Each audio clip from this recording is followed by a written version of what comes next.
Hey guys, how's it going? Laura with Garden Answer. Today I want to give you 9 tips to help you take care of your Christmas cactus. Now there is some confusion between a Thanksgiving cactus, Christmas cactus, holiday cactus, and Easter cactus. There are differences and I will go over those at the end of the video, but the care for all of them is essentially the same. So let's just jump right into the tips. So tip number 1 is to provide them with lots of bright natural light. You don't want to put them though in a spot that gets direct sun because that can bleach out and burn their foliage. They can also handle lower light situations, but they bloom much better with more light. Tip number 2 is to check them weekly for water. This type of cactus is very different than the desert type of cactus that you might be used to taking care of. They're actually a type of epiphytic cactus, which means in nature they grow attached to other plants and rocks, not in soil, which means their roots need to be able to breathe. You'll want to water them thoroughly, allowing the water to drain out and away from the pot. They do not tolerate wet feet, so if you have your cactus sitting in a saucer and any water collects in that saucer, you'll want to make sure to pour it out. How often you water your cactus will depend on where you have it, so what the temperatures are, what size of pot it's in, and what time of year it is. Typically indoors, you're going to be watering about every 1 to 3 weeks depending on those factors. I just make it a habit to check mine about once a week. Best thing is just to allow the soil to dry between waterings. So if you live in a more humid climate, you'll be watering probably a little less. If you live in a dry climate, you'll be watering a little more. Tip number 3 is to plant them in a cactus soil mix. So their roots need to breathe. So using a really porous, fast draining mix like a cactus soil is really essential to the health of the plant. But as a side note here, Christmas cactus actually perform better, bloom better when they're pot bound. So you typically don't need to repot them but every 2 to 3 years. When you decide that it's time to repot, you just want to make sure to do it about a couple months after their bloom cycle, so that usually means spring or early summer.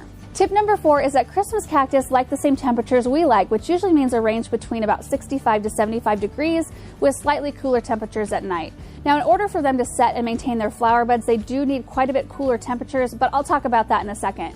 These are also not a hardy cactus, so if you have yours outside in the summertime, you do need to make sure to bring them indoors before it freezes. Tip number 5 is to maintain a higher level of humidity around your cactus. So if you live in a humid area, you're probably fine. If you live in a dry climate like I do, you do have to kind of create false humidity. You can do this by putting your Christmas cactus on top of a saucer filled with pebbles and water, just making sure that the bottom of that pot is up out of the water. But what will happen is the water will evaporate and it'll create a nice humid environment right around your cactus. Tip number 6, don't skip fertilizing. Christmas cactus don't need a ton of fertilizer, but it does help them put on a lot of nice new growth during their normal growing season. So what I like to do is wait until I see new growth appear in the spring, and then I'll start fertilizing once a month through about midsummer. That's all they need. You don't want to be fertilizing right before or during their bloom cycle, which usually means late summer through the winter months. Tip number 7 is to give your cactus a hand to help it set new buds and bloom. In order for your cactus to bloom, it needs longer periods of darkness, reduced temperatures, and less moisture.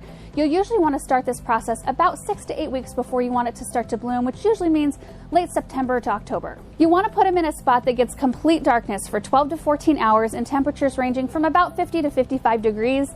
The rest of the time, the rest of the 10 to 12 hours, they can be out in the light in temperatures ranging from about 50 to 65 degrees. Now I know that seems like a huge pain, so you want to just try to position your plant that is in a spot that naturally gets more darkness, that won't be interrupted by yard lights or car lights, that sort of thing. And if you can't give them the cooler temperatures that they need, just give them longer periods of darkness and that will help kick them into bloom. Once buds begin to appear, you can bring your cactus back out to the place where you want to display them and resume a normal care routine. And as long as there's adequate light and somewhat cooler nighttime temperatures, the flowers should develop normally. But be careful about any drastic change in light or temperature or humidity because that can cause bud drop. And what that means is the buds will just simply fall off the plant and will not bloom.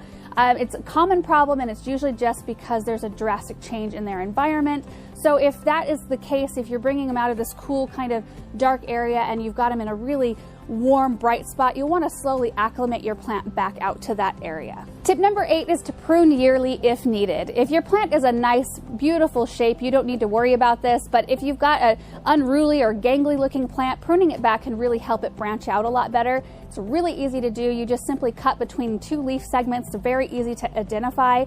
And if you've got a super out of control plant, you can actually take your whole Christmas cactus down by about 1/3 every single year without causing any damage. Now with these pieces that you've cut off, you can actually easily propagate them as well. So you want to let them set out for a few days, let those cut ends heal and callus over, and then put them back down in cactus soil mix about 1/2 inch buried in that soil.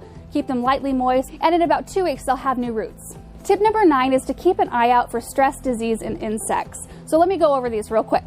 Overwatering is probably the main stressor to Christmas cactus, and it can cause a host of different issues, mainly root and stem rot. So you might notice the foliage of your plant start to shrivel and kind of go limp, and then the whole plant will wilt down dramatically, or you'll see whole branches rotting and breaking off at the base. And also, if you keep that soil too wet, it can attract fungus gnats.